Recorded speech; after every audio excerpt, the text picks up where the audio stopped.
Salut à toutes et à tous.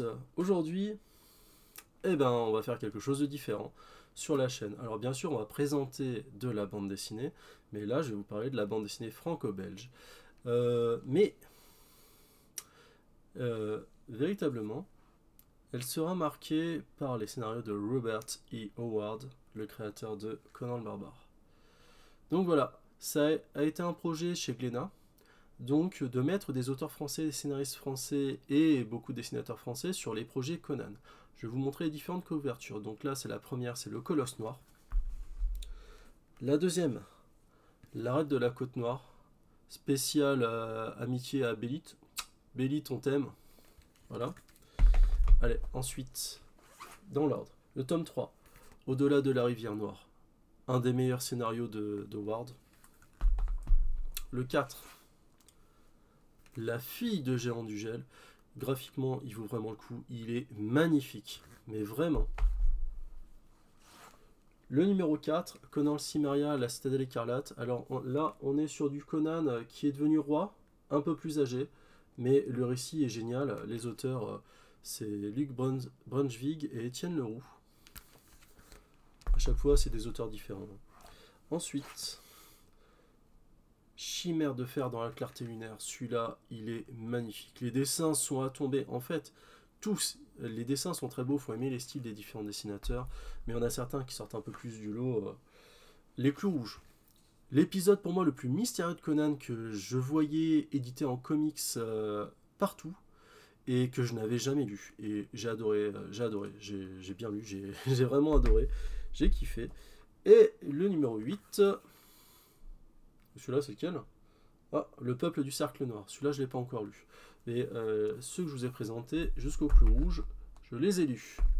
Et alors, qu'est-ce que ça donne? Eh bien, ça donne des résultats magnifiques. Les ouvrages sont tous bâtis comme ça. Au début, on a la carte de l'Hyperborée dans la reliure. Ensuite, on a tout ce qui concerne l'auteur. Après, vous avez la bande dessinée. Et donc, bon, vous lisez votre histoire, tout ça, blablabla. Voilà, je vais pas vous montrer la fin pour pas spoiler. Tac. Et on a toujours, enfin, un article de Patrice Ouinet qui nous raconte comment a été construite chaque nouvelle dont est tirée la BD.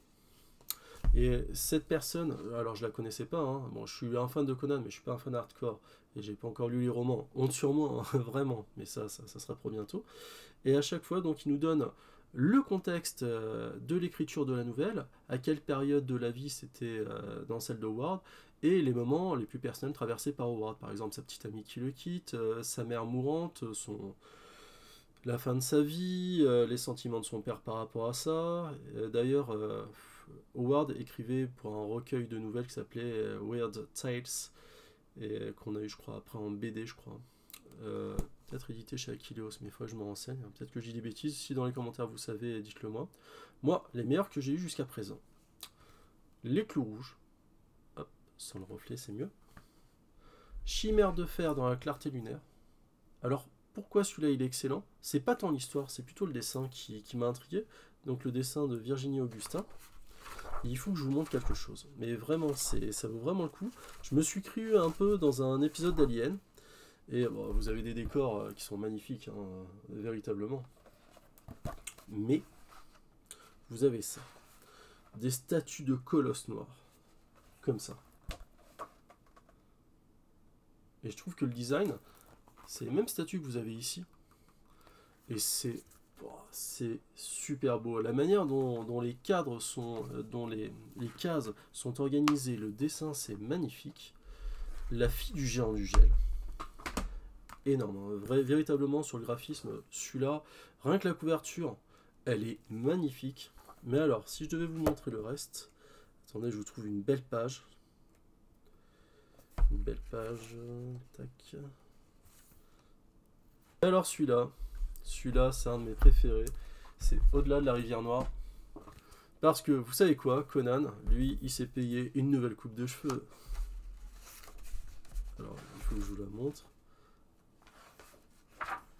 Vous avez vu, comme c'était à la mode il y a quelques années, rasé sur le côté et long de l'autre côté. Et finalement, c'est hyper bien. Est-ce que je peux vous montrer une autre image où il y a un peu plus d'action? Parce que celui-là, il est vraiment bien dessiné, c'est magnifique.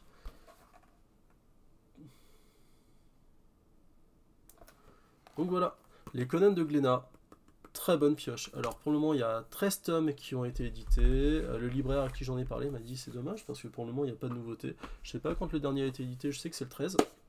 Moi, j'ai réussi à avoir un lot du 3 jusqu'au 9 avec le 12 sur Vinted pour un bon prix. Il manque le 10, le 11 et le 13. Et donc, bah, je vous ferai un retour très vite dessus. Si vous voulez une vidéo un peu plus fouillée sur cette série de Glénat, cette série de bandes dessinées, dites-le moi et je ferai une vidéo un peu plus étoffée. En tout cas, moi, c'est un réel coup de cœur. J'ai vraiment adoré. J'en dévore à peu près un ou deux chaque soir quand j'ai un peu le temps.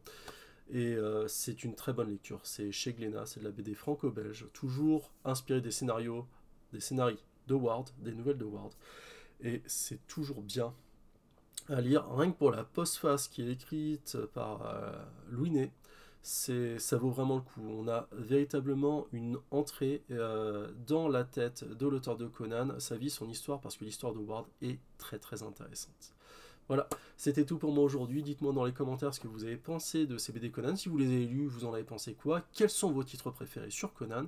Quels titres aimeriez-vous voir être édités dans ces BD chez Glénat ou chez les comics? Bon, dans les comics, vous voyez derrière moi, hein, il y a un gros omnibus Conan plus toute la série qui a été faite chez Marvel.